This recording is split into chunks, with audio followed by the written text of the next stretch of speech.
Hi, Hello. Krystle. How are you? Sorry, I I'm didn't realize I was on. I'm good, thank you. And how are you, Krystle? Nice to meet Yeah, you. nice to meet you. I'm really well, thank you. Dee should be here soon if she's not already. Not yet, I think. Thank you Yeah. for allocating your time for us, Krystle. Oh, that is more than my pleasure. Happy to be here. So are you in Sydney or in? I'm actually in Canberra. Oh, I see. Yeah, yeah. I had Um, yeah. I visited Shepherd Center in Macquarie, but I think several years ago. I forget what year. oh wow. Okay, so you went to the hearing hub. Yeah, Yeah. that's it's a nice center there. Did you go to Newtown at all? No, Newton. I don't think so. Yeah, but Yeah. so I studied in RIDBC at that time in Oh, affiliation yep. with the University of Newcastle. Yeah, right. So you're right next door. Yeah. Yeah. And here's Dee, Danielle. Hi, Danielle. Thank you so much for allocating your time for us today. Hello, nice to meet you. Nice to meet you, Danielle. Yeah. Were you saying you studied at RIDBC for my master's degree. I see. Were Yeah. you here in Australia or did you do that online? So it's online, and but I need to go there like twice in twice for the campus conferences, and then one more for the graduation. That's all. I, yeah. I see. Oh, that's lovely. So you've been here before in Sydney? Yeah, I visited Shepherd Center in the Macquarie University area. Yeah. So I Yeah. forgot. Yeah, I Yeah, forgot yeah. the names of the people I met there, but yeah, I went there How long ago were you there? in 2015 or 16, as far as I Okay. remember. Yeah, 15 or 16. Yeah. Yeah. Okay. I'm trying to think if it's the same or different people who are there now, but probably similar. Yeah. Yeah. So I think, yeah, to respect your time, it's okay. Um, more people will come, but we can begin, Danielle and Krystle. Yes, no worries. Well, thanks for inviting me, Aika. Can I just check in with the people that are here? What disciplines are they coming from? Just so I have an awareness if they're Yeah. all speech pathologists or listening and spoken language therapists or Yeah. coming from a different background as well. Yeah. Okay.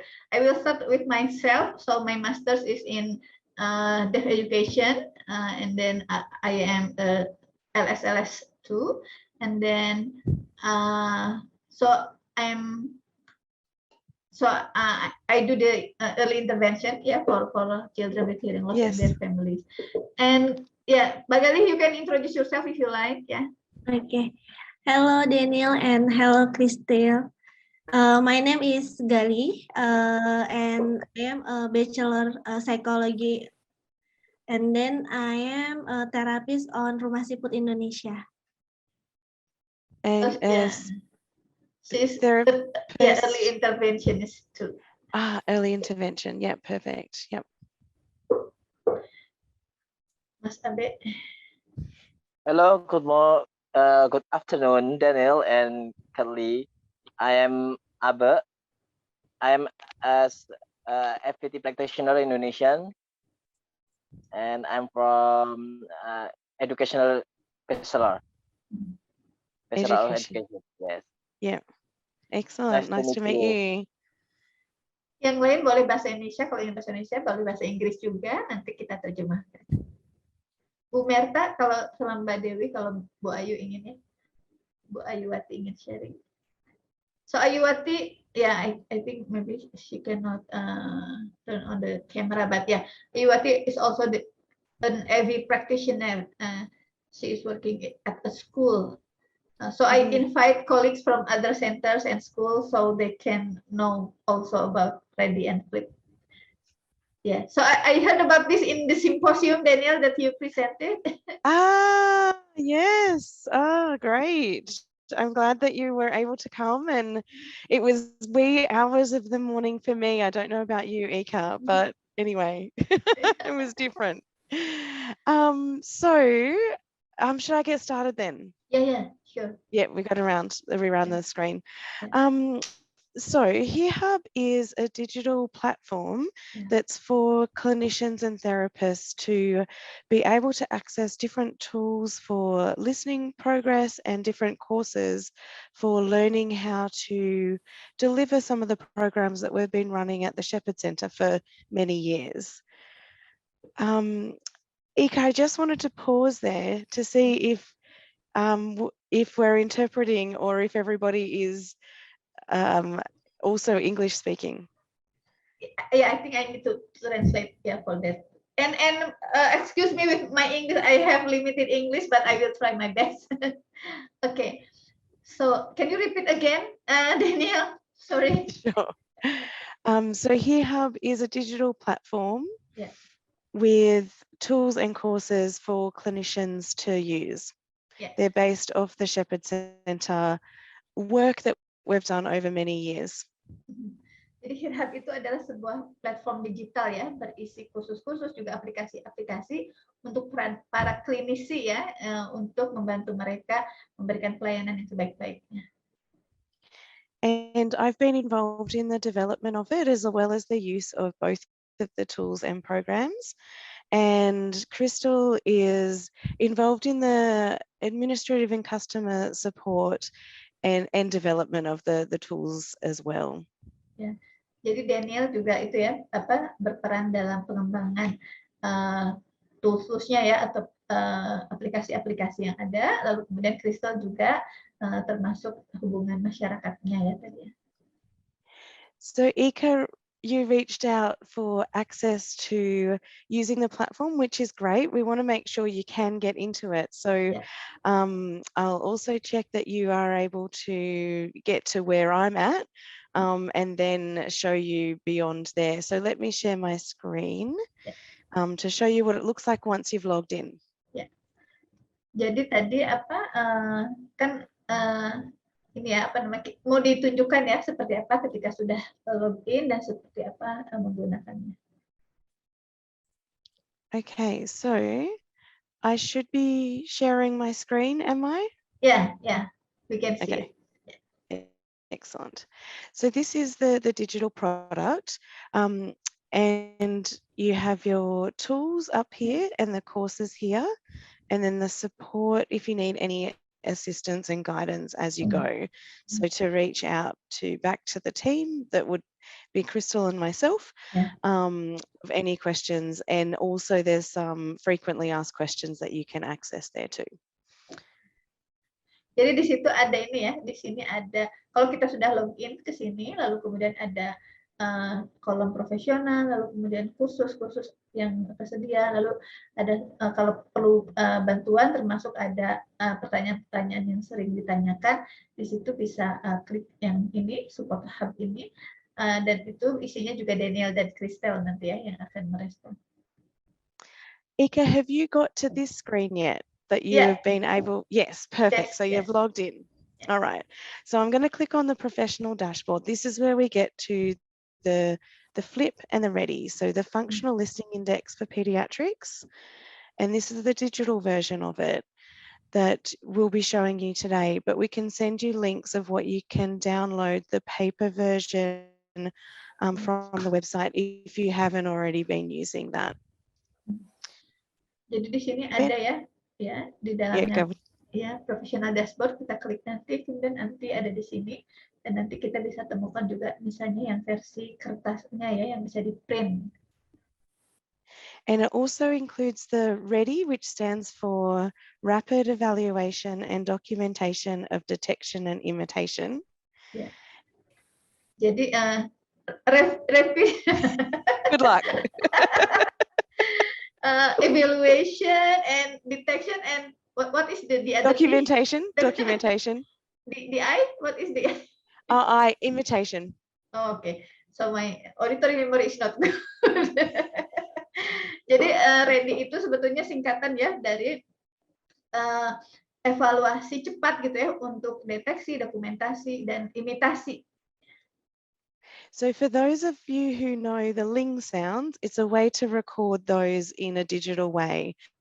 So you've got more information at your fingertips. Ya. Jadi kalau yang sudah familiar ya dengan tes bunyi ling, nah itu bisa dibuat dimasukkan gitu ya ininya hasilnya, lalu kemudian kita bisa melihatnya secara digital. When you are new to the platform, you'll need to add a client. You can see I've already got clients here. These are demonstration clients that I'm a case manager for, or I can click over to all clients.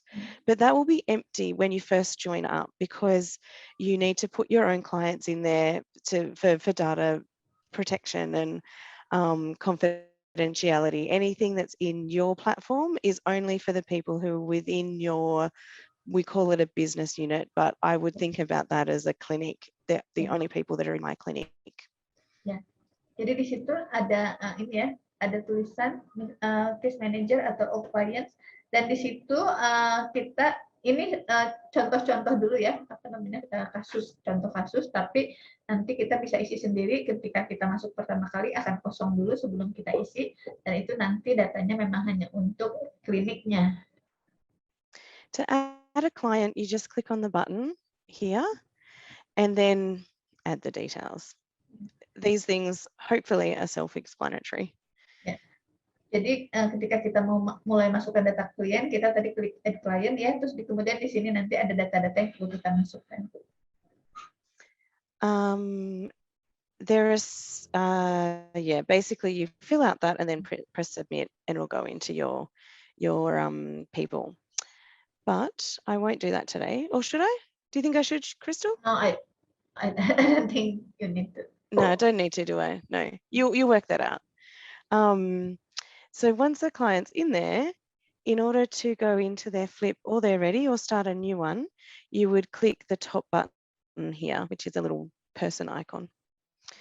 Once you're in there, you'll have different sections. So the top section is the different notifications or alerts about things that you've been doing in the tool.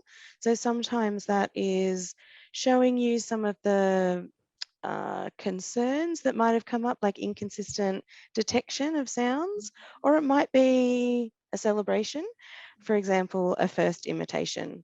So this top section is meant to inform you with some of the information that's happening from the tools when you're entering the data. Ya. Jadi tadi ketika kita sudah ada klien-klien kita ya, kemudian kita klik ada icon seperti orang gitu ya, lalu kemudian nanti akan ke sini, dan di sini nanti ada ada kolom-kolom, di situ nanti bisa menginformasikan ya, misalnya apakah sesuatu yang dirayakan gitu ya, misalnya imitasi pertama, atau misalnya ada masalah karena misalnya tidak konsisten. So I will do a pretend flip today for Bob. So I'll just select begin assessment, and then I would usually have the family with me in the session that I'd be doing it alongside them. Or it might be that I've noted down in my lesson plan that I want to check some of these listening-based skills, and I might then fill out the information after. More often I'm doing it with the family and talking to them as we go. Jadi biasanya nanti kita klik tadi ya, ada begin assessment, lalu kemudian ketika saya mengisinya biasanya saya bersama keluarga klien yang saya tangani ya, sehingga kita diskusikan lalu kita masukkan data-data yang kita peroleh hari itu. So this, Bob, we have done the flip before, so it's recognizing the earlier items. You can see that in green with mostly, and then in yellow with or orange with rarely, of the different items in the past that they've either achieved or not achieved. And it will take me through the different conditions to have a standard basal and ceiling for this assessment. So then everybody's using it in a standard kind of way. Jadi di sini nanti kalau kita sudah isi ya, nanti itu akan muncul di sini apakah misalnya sebuah item keterampilan itu sering ditunjukkan oleh anak atau jarang, atau dan mana basalnya, mana ceilingnya juga akan kita ketahui. So then I'll go through and it'll show this is 4.6, follows 2 instructions when given in the same sentence. So I might have done that in a session to say, oh, can you get the book and give it to dad? And I will then click whichever is the correct response. Can you get 2 things that I ask for? So that might be our 2-item memory. So you can you get the book and the dog? And yes, they're still doing it. So I'm just going through the previous items until I reach that Basil, which is 4 items. Sings a line of a familiar song. And I'm sorry, Ika, I will stop talking. Ya, jadi nanti di situ ada item-item keterampilan yang bisa kita klik lalu kita isi ya. Apakah misalnya sering kita temukan atau jarang kita temukan anak ini menunjukkan keterampilan tersebut. Dan misalnya contoh tadi ya, mengikuti 2 instruksi atau 2 item auditory memory, kata benda misalnya. Lalu kemudian, nah kalau misalnya sudah ada 4 diisi mostly, berarti itu basalnya atau dasarnya ya, kita menghitung. So you can see it then takes me back to those earlier items that this child wasn't doing before, just to check. And I'm going to say that he's still not doing these, which are looking to someone who's talking to them and identifying, localizing sound, where sound's coming from. Ya. Jadi misalnya ada ya keterampilan yang dia belum tunjukkan, misalnya melihat ke arah orang yang berbicara. Nah itu nanti kita isi REDDI atau cara. So then you keep going until you reach your ceiling. So you'll keep going through some of these questions with the family.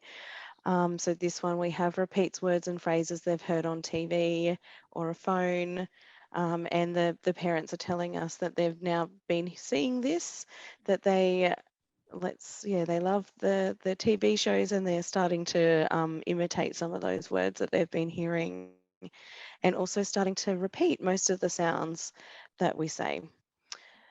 So I'll just go on and finish this, but you would just work through it with the family individually. Ya, jadi nanti kita terus ya isi ini, lalu kemudian kalau semuanya sudah selesai, jadi satu-satu harus diisi semua dengan keluarganya tentu ya, karena kita harus diskusikan kan apakah anak yang sedang kita tangani itu memang sudah menunjukkan keterampilan tertentu atau tidak, seperti yang ada di flip tadi. So then the real brains of what's going on in the background is populating the child's results onto a trajectory. When you log in for the first time, you will need to sign in and click that little yellow button.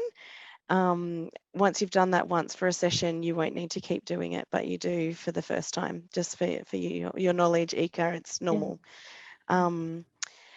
So it will populate all of this information and show you the listening trajectory over time. So it becomes even more valuable the more times you put the information in and be able to see that child's change.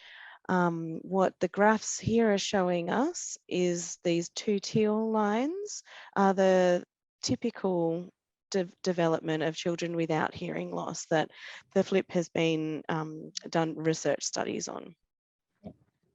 Jadi nanti semakin kita isi ya, jadi semakin nanti kita lihat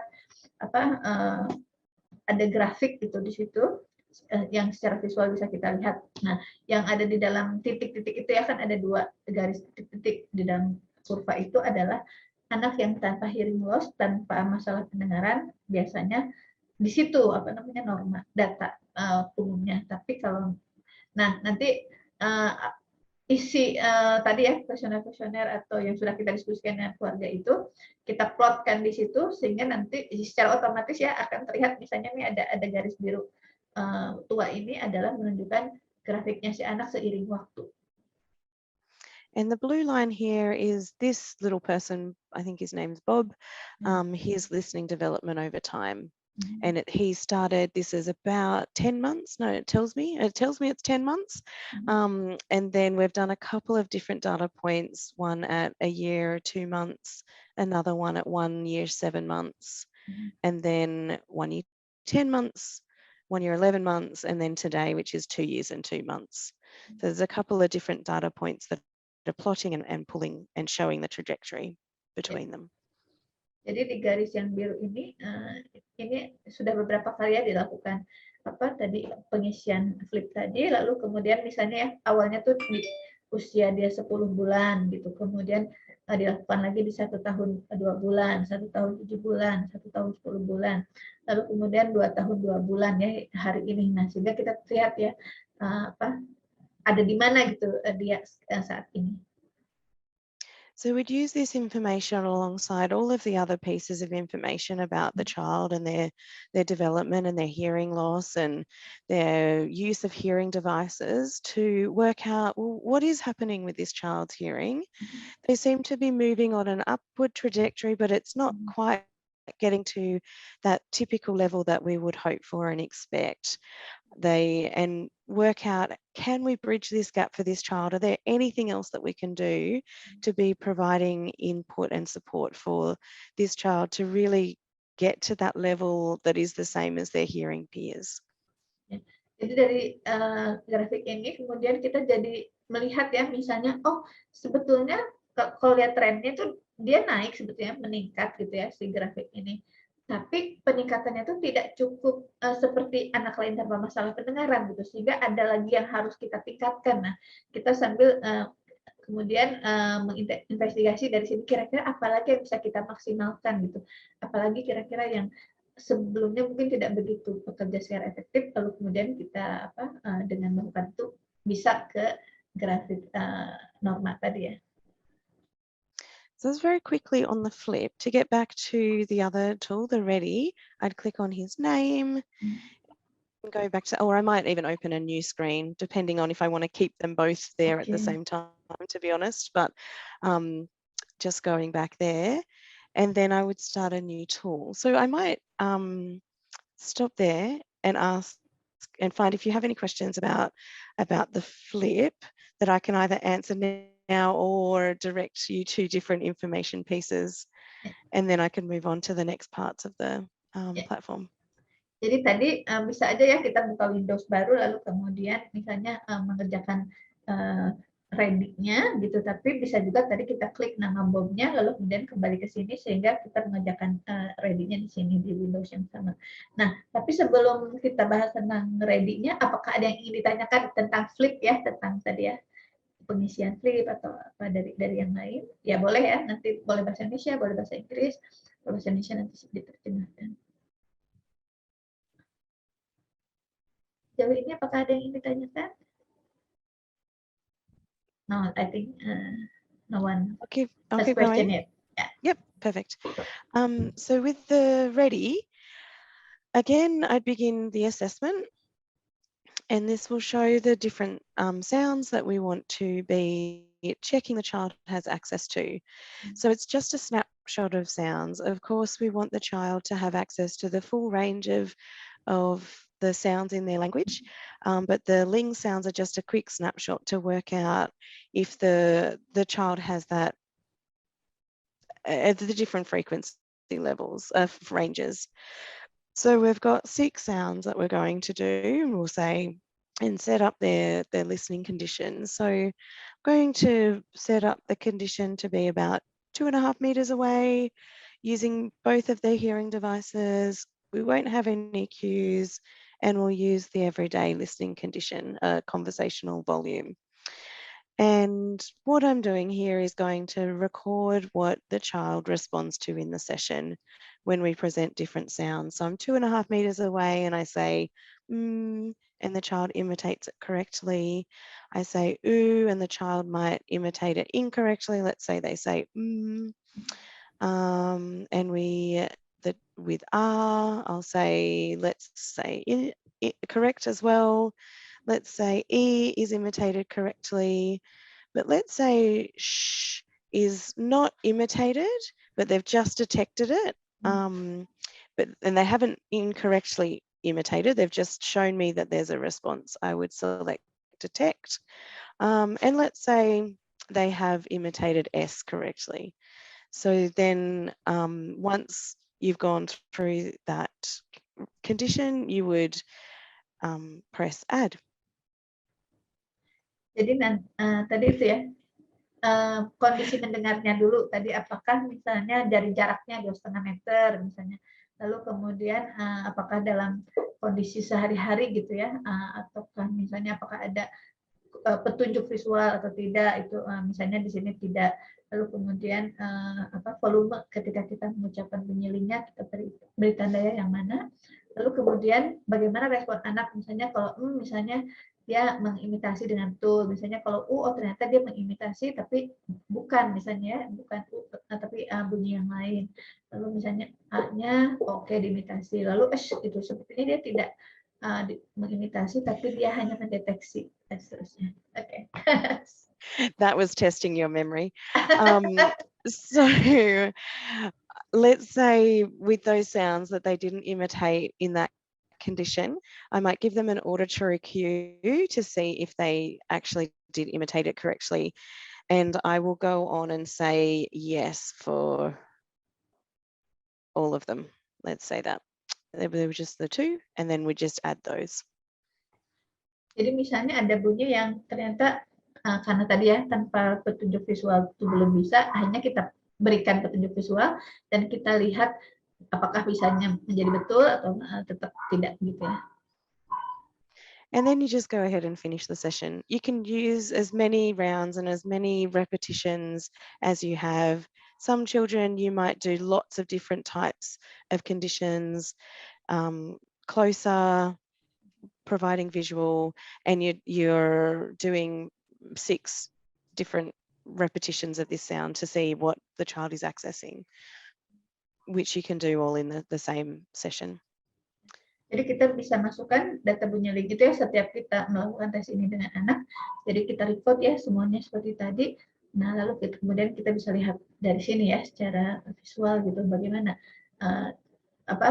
dalam waktu-waktu yang sudah kita tadi melakukan tes bunyi ling seperti apa gitu respon di anak ini.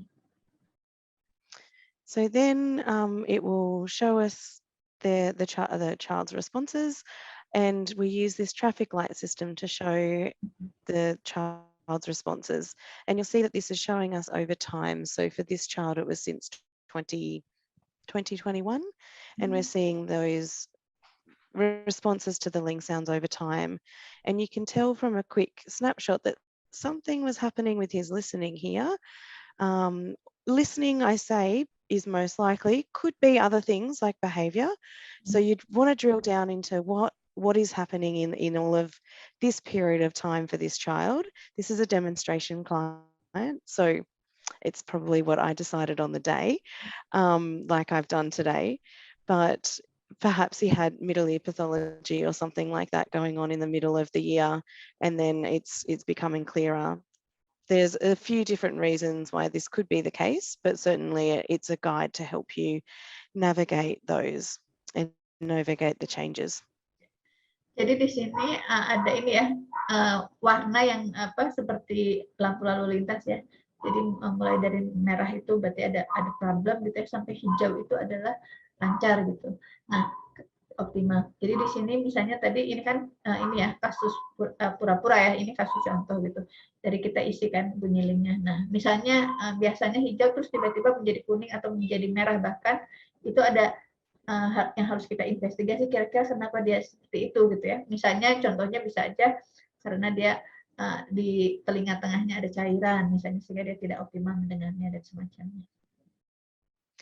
Yeah, so then the team would use both of these tools alongside their speech production and their language development and overall development to work out how that child's going with listening and supporting any conversations around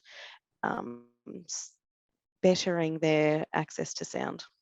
Ya, jadi nanti kita bisa ini ya, kemudian bisa padukan dengan informasi-informasi data-data lain tentang si anak, misalnya dari sisi entah itu ucapannya, dari sisi tes yang lain gitu, sehingga kita kemudian bisa menjadi bahan diskusi ya, apakah misalnya dia misalnya kurang bisa merespon bunyi gitu sehingga bunyi ling misalnya, atau dia tidak ke akses ucapan tidak penuh gitu sehingga mungkin bisa harus menggunakan alat teknologi pendengaran yang lebih sesuai dengan kebutuhannya. So then within the portal, it will take you to information. The support hub will take you to a variety of information. So you can access the administration forms for both the FLI-P and the REDDI. They're also on the website. So they're if you're wanting to print something out and use in a session to support what you're doing in the digital space, or for those who aren't using the digital tools, then to just be using those, as well as different questions that you might have when you're starting to use them. There are also learning courses. So I've just clicked on that section there to get us into the learning courses. Jadi kalau yang tadi di support hub kolom itu ada ini ya, ada misalnya sesuatu yang bisa di print ya, kalau misalnya kita juga ingin ada versi cetaknya, atau misalnya di situ tadi ada apa, kalau mencari informasi lain ya yang kita butuhkan, nah di situ ada tadi. Lalu kemudian di sini tentang kursus-kursus pembelajaran yang tersedia. So this person has the complete package of learning courses that are available. So they have the facilitator learning courses that are about learning about the group program delivery and all of the resources within that. But if you just have the tools, which I think it might be for you, Ika, yours will look like the FLI-P. Ya.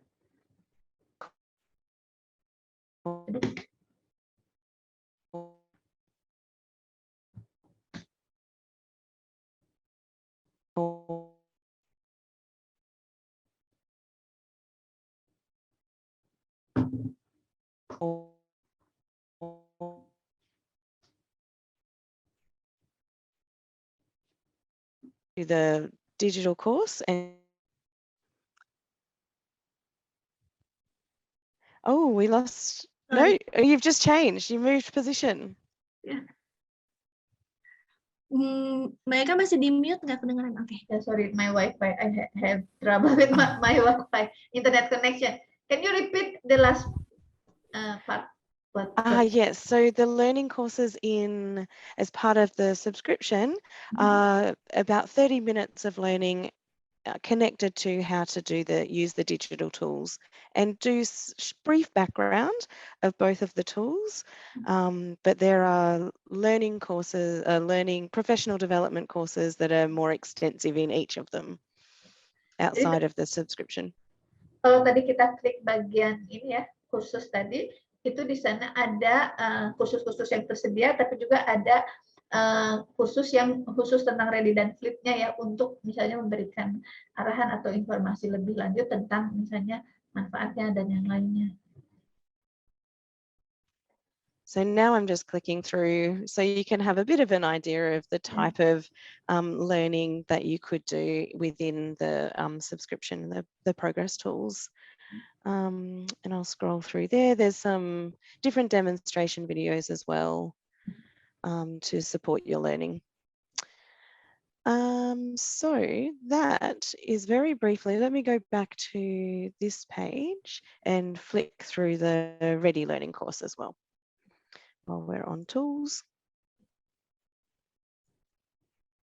Di sini ada kursus tentang REDDI-nya sendiri ya.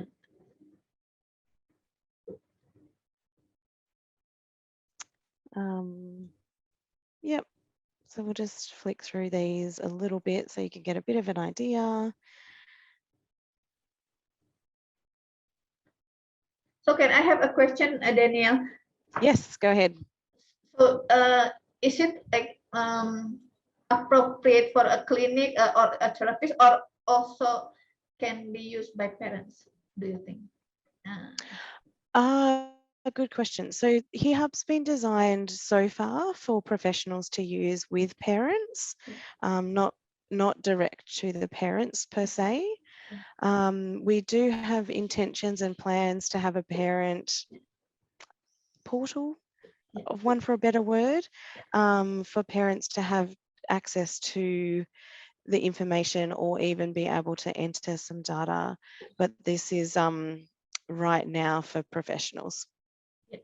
Jadi sebetulnya didesainnya memang direncanakannya memang untuk profesional ya, belum untuk orang tua, tapi direncanakan nanti memang akan ada juga portal ya, ada rencana untuk membuat portal khusus orang tua gitu. Tapi ini untuk saat ini ya lebih banyak untuk dinavigasi oleh profesional. Do you have any other questions? Oh, yeah, go ahead. Ya, Bu Ayuwati silakan. Ya, Bu Eka maaf saya pakai bahasa Indonesia nggak Nggak apa-apa ya? apa-apa. Ya Bu Eka saya mau tanya dari sebenarnya sih mau ambil kesimpulan dari apa yang saya ingat ya. Yang paling awal itu tadi yang mengisi mostly and rarely itu kita isi bersama profesional mengisi bersama orang tua. Terus apa maksudnya? Terus kan ada semacam kayak target ya, goal-nya itu, benar nggak? Oke. Terus ada goal-goalnya itu, apakah kita harus mencapai sampai ke semua goal itu atau seperti apa untuk mengisinya? Dan apakah itu diisinya, kan soalnya tadi kan ada titik-titik ya Bu Eka, terus apakah itu nanti diisinya setiap hari atau per apa begitu sebaiknya bersama orang tua? Seperti itu Bu Eka. Itu dulu. Yeah, about the Kasih Bu flip. Eka. Yeah, about the flip, there are skills, and then we can choose mostly and rarely. She wants to know how often do we need to put the data. Is it like every day, or what do you think? So how I think there's maybe two questions there. How often do you put data in, and how often do you need to see it to define if it's really or mostly? So I would say the first question, how often do you enter the data? We usually say every 8 to 12 weeks.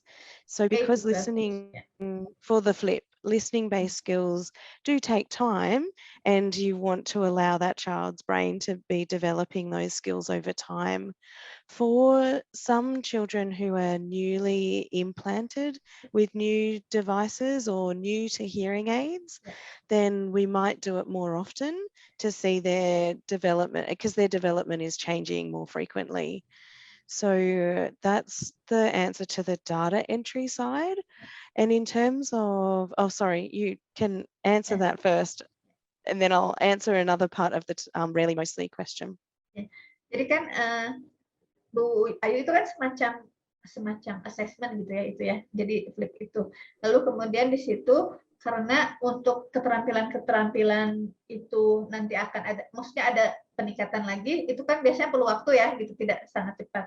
Jadi biasanya pengisiannya yang disarankan adalah antara 8 sampai 12 minggu gitu ya. Setelah 8 atau 12 minggu itu kan berarti 2 atau 3 bulan baru diisi lagi gitu kan, assessment flip tersebut.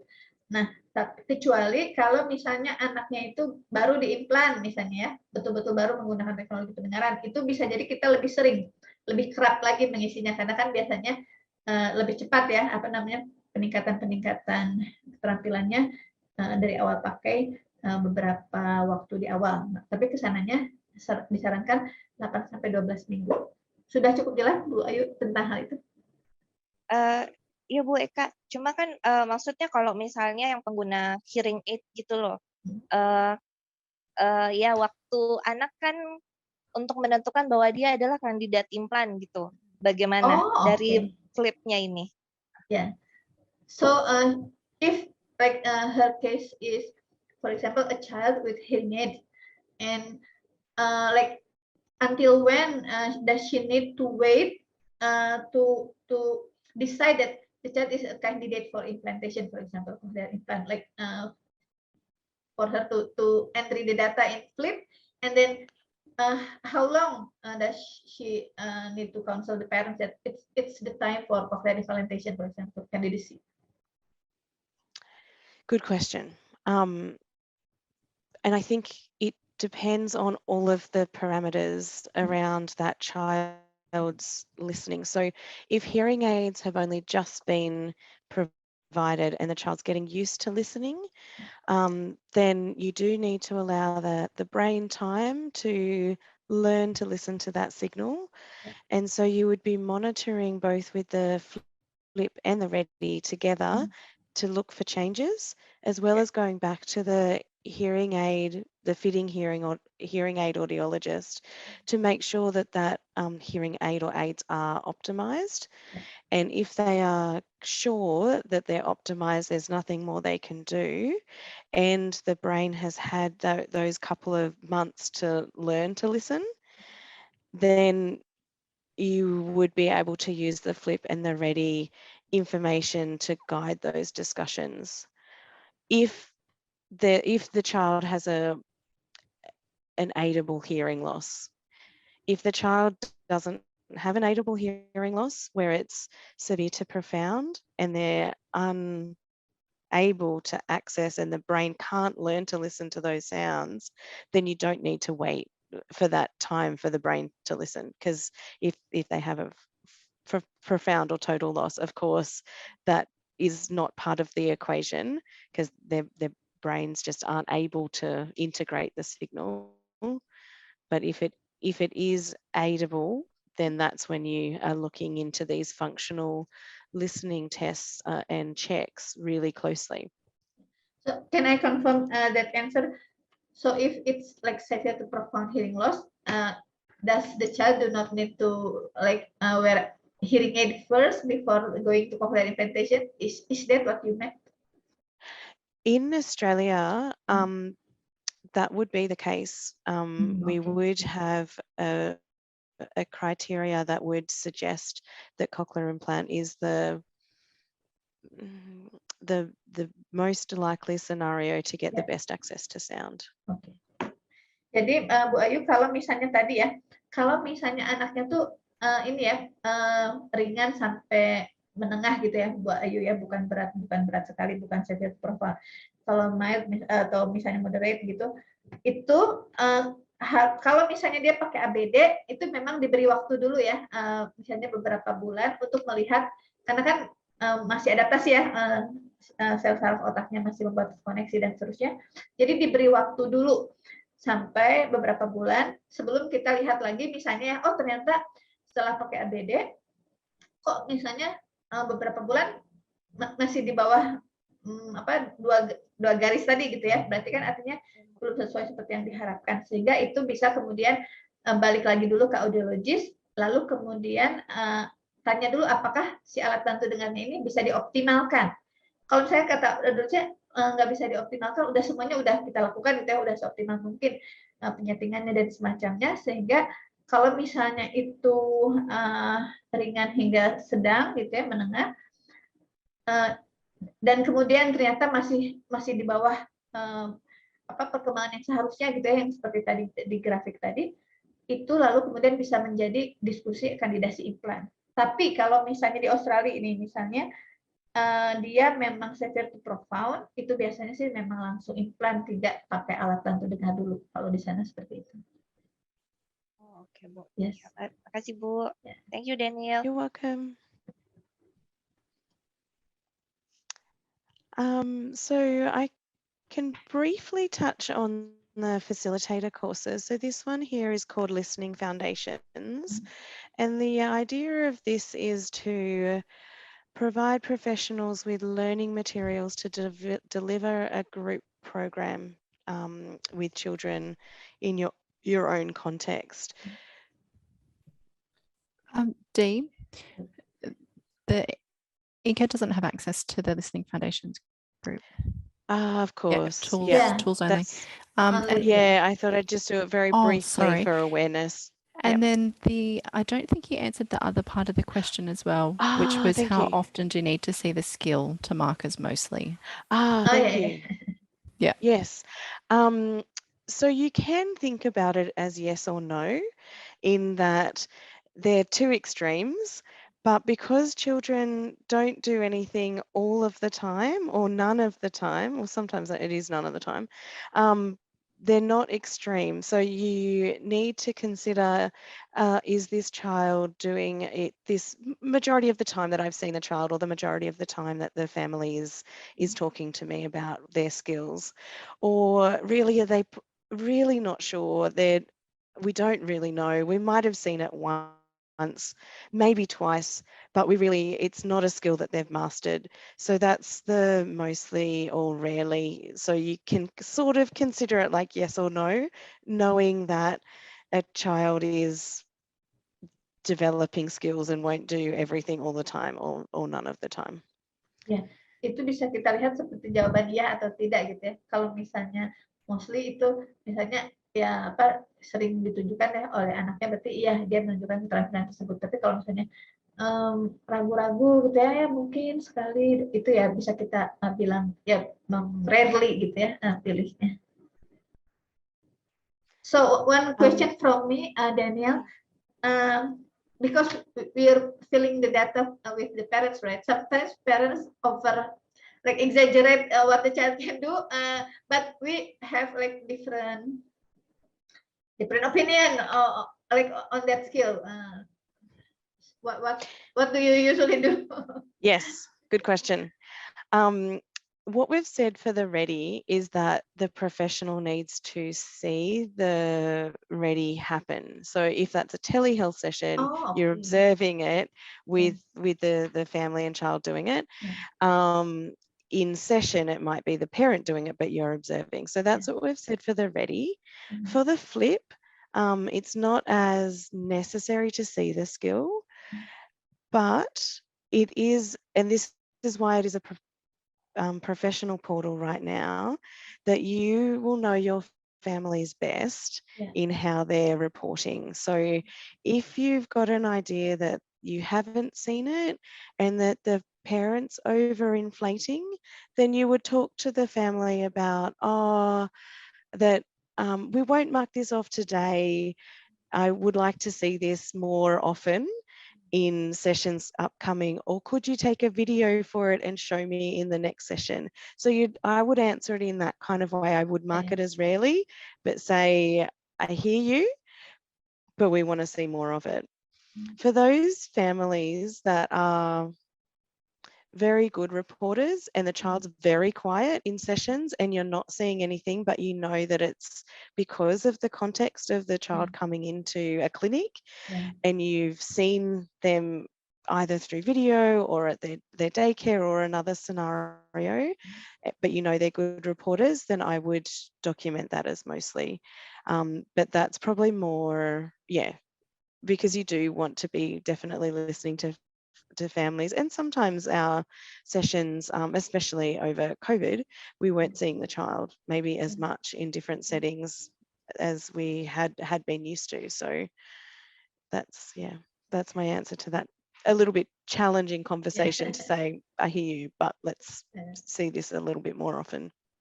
Jadi kalau misalnya tadi REDDI ya, karena itu tentang penyeli, sehingga harus terapis betul-betul menyaksikan anak itu bisa misalnya imitasi atau apa, baru ditulis, maksudnya dimasukkan datanya. Jadi harus terapis berdasarkan observasi terapis.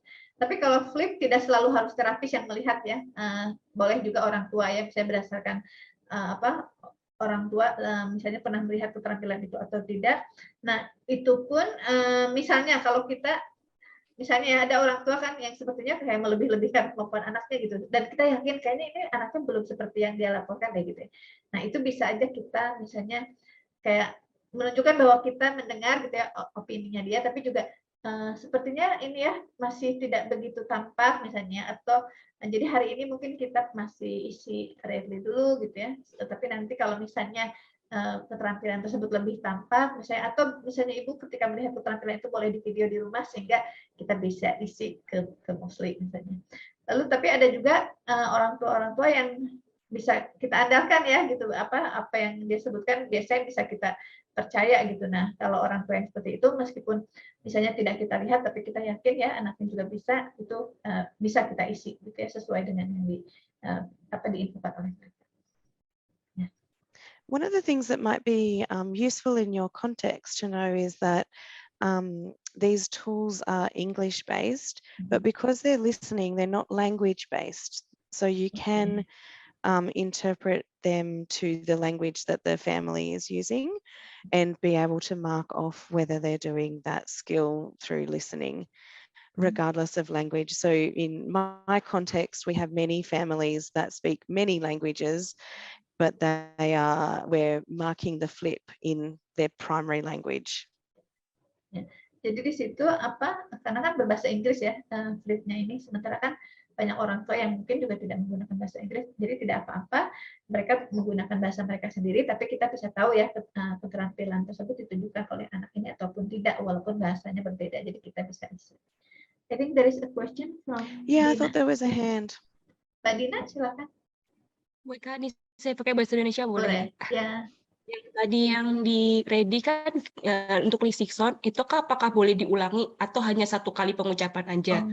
Terus misal pun boleh diulangi, berapa kali boleh diulangi? Terus tadi kan misal ada misal dia dari auditory aja dia nggak bisa, akhirnya dikasih ke bantuan visual. Itu apakah langsung di hari itu atau bisa atau pertemuan berikutnya baru dicek lagi gitu? Jadi so for the linguistic sounds, do we need to enter only like the first try, or we can try in a session several times, and then we put like the best performance from the child. And for example, if we use visual clues, do we need to enter that like right away after that first try, or we need to wait until next week to enter more data with visual tools? I think this is a much debated question at the Shepherd Centre. Okay. There are many people who will do only the child's best response. Okay. However, what is better to do is to enter all of the different responses, so you're getting a clearer picture of what the child needed to access that sound. Because if you've needed to say the sound 5 times and there was no response, and then detected, that child's brain needed those 5 repetitions to understand and discriminate, and discriminate through imitation or just to detect that sound. So you're cueing that child in. All of this information actually does help to build the picture of the child's listening. So the better thing to do is every single time you've provided that sound, you then note what the child has done. When you are doing the ling sounds, you might do that 5 times 6, which is 30 entries, which takes a really long time. So I think that's why many people might not quite do every single time. But I think I would like us to even make the tool easier that we can do every single time. Ya, jadi kalau misalnya tadi kan ini juga sesuatu yang sering diperdebatkan ya di Shepherd Center. Jadi kalau misalnya contoh ya, anak itu misalnya kalau setelah 4 kali belum misalnya mendeteksi, baru yang kelima deteksi gitu ya. Nah, kalau menurut Danielle tadi adalah kita betul-betul masukkan semua datanya ya. Misalnya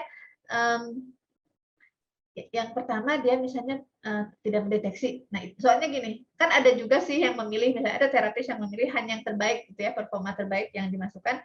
Tapi itu kan tidak menunjukkan keterampilan si anak yang sesungguhnya gitu kan. Nah, tapi kalau kita misalnya mau repot sedikit, jadi betul-betul yang percobaan pertama oke gitu kan misalnya, tapi yang kedua misalnya enggak. Nah, justru kalau menurut Danielle lebih semua kalau bisa kita inputkan itu semakin memperkaya kita ya tentang anak ini. Oh, ternyata misalnya otaknya baru bisa merespon ketika sudah berapa kali pengulangan. Jadi boleh tuh ya misalnya dalam satu sesi atau dalam satu hari itu mengentry beberapa data bunyi link, beberapa ronde gitu ya, tidak hanya satu kali. Okay. Do you have any other questions? Ya, Mbak Gali. Okay, I want to make sure about auditory cues. It means we using suprasegmental sound or just sure about their auditory? Yes, so auditory cues in this context would be suprasegmentals, not volume, because that's a different cue. So it would be if you've repeated, so if you've said or either of those would be an auditory cue. If the child has seen your mouth, of course, that would then be a visual cue. So it's trying to capture that you've done something to make it more acoustically interesting for the child to be able to respond. And in that case, on the REDDI, it isn't green, it's then shown as that orange or yellow colour to show that there is more than just conversational length and volume. Okay, thank you, Danielle. No worries. Conversational what and volume? What is length and volume. Oh, length and volume. Okay. So the cues are those two, or so the suprasegmental. Do you mean the suprasegmental is the volume and also the length, the duration? Oh. Volume is captured in a different part of the condition. Okay. The auditory cues would be basically suprasegmentals, which would include length or pitch. Oke. Ya, jadi nanti ketika misalnya tadi kan ada petunjuk visual, ada petunjuk auditori. Nah, ketika auditorinya itu menggunakan suprasegmental tapi hanya length atau duration ya. Dan satu lagi adalah nada. Tapi kalau volume itu di input di yang berbeda tadi ya.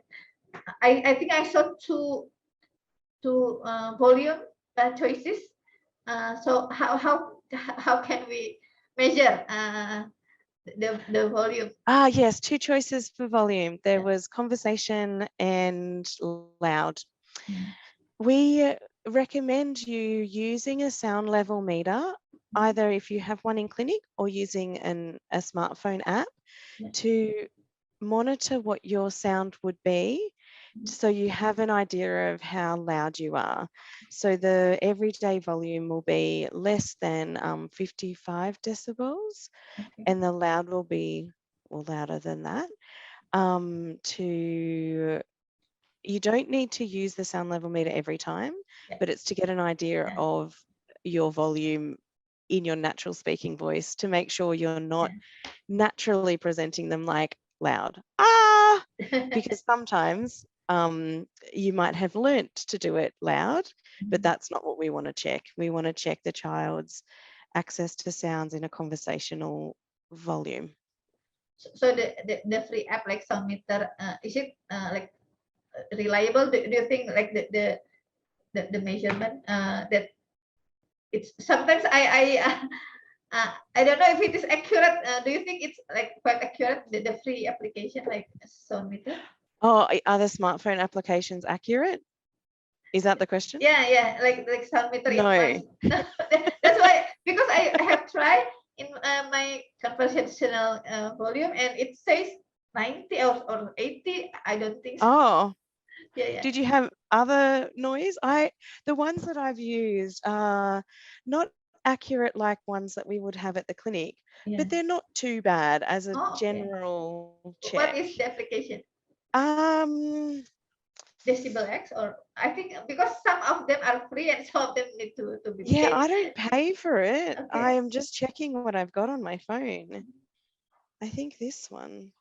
And yeah, this, oh, good geez, what is it called? It looks like this. Yeah. But what is it called? So right now, when I was really close, is it? I'll have to find out. But I have sound meter. You need to have it about a meter or so away to get the volume that it should be. I think I have the same. But of course, the similar. The microphones will be down here for this one, so it'll be all. They're not fully accurate, but it gives you. It should hopefully give you a bit of an idea. Yeah. But don't hold it up really close because that's not how it would be. That's not what you want to check. You want to check more about a meter. A meter. Okay. Jadi tadi ya untuk volume itu di situ ada pilihan nantinya apakah dalam volume percakapan ketika kita menyebutkan bunyi link atau volume keras. Nah, di situ yang dimaksud dengan volume percakapan adalah kurang dari 55 desibel. Dan kalau misalnya memang ada sound level meter ya di senternya atau di kliniknya itu sih bagus. Tapi kalau misalnya enggak pun banyak yang free ya aplikasi seperti sound meter di smartphone kita, dan itu mungkin tidak sangat akurat tapi lumayanlah kita memberikan gambaran bahwa suara kita itu seperti suara percakapan biasa, tidak sangat keras ketika membunyikan bunyi link. Dan itu jangan terlalu dekat juga smartphone-nya, kita simpannya tapi kurang lebih 1 meteran. Nah itu untuk melihat ya apakah kita Mine is percakapan. just called sound level, but who Okay. knows? Yeah. Yeah. You can calibrate it, which I actually hadn't done. So now that I've looked at a setting, I might try and do that when I'm at the clinic to then make sure what I'm seeing is right. Yeah. Okay. But there's so much involved with sound acoustics, and they're never going to be fully accurate. It's just to give you a guide. Ya. Jadi memang tidak begitu tidak begitu, mungkin tidak sangat akurat, tapi itu ya jadi panduan lah lumayan. Gitu. Ada lagi pertanyaan yang lain? Ya. Well, hopefully that was helpful to learn more about the tools and the way. We didn't really talk about the way we use them too much, but we'll send you out some information about how you can download it if you're not using it, and then you'll get more information from there too about some of the clinical use that we've had if you have a little look around. So I think it was just Ika that will have your email address, so maybe Krystle or I can send you some information to send on to the rest of the group. Yeah, sure. And feel free to reach out anytime you have questions. Jadi nanti kalau ada pertanyaan lagi, ada hal-hal yang ingin didiskusikan, nanti boleh dititipkan ke saya untuk diberikan ke Danielle dan Krystle. Lalu kemudian juga kalau mereka ada info-info nanti bisa lewat saya, nanti saya distribusikan juga ke yang lain. And I thought maybe I'll just put my email address in the chat for you guys. Ya, ada alamat emailnya juga yang akan ditulis di kolom chat. So it's like unlimited clients, right? That you can put in. Yeah, unlimited clients. Wow. Yeah. Sorry, there's a comma. It's meant to be a dot. Okay. In my email address that I've written there. Ya, di sini .au ya, jadi .au ya. Bukan koma. Danielle and Krystle, thank you so much again for sharing with us how to start using the REDDI and FLI-P. You're very welcome. And great, thanks, Krystle. Yeah. We hopefully we'll see each other again in the future. Otherwise, we'll keep seeing each other online. Yeah, I hope. Yeah, I really hope that we can discuss more about this or the other courses, because I just saw there are quite many courses that are available, and then that's right. Yeah. And then the other application too that I haven't tried the other, because I just sign up for REDDI and FLI-P, but I haven't tried the other. Yeah, you were very quick. So good luck with it all, and I hope that you find it really useful and successful with your families. Thank you so much, Krystle and Danielle. Thank you. Nice to meet you. Yeah. Bye-bye. Bye. Bye. Terima kasih semuanya. Selamat ketemu lagi. Terima kasih, Weka.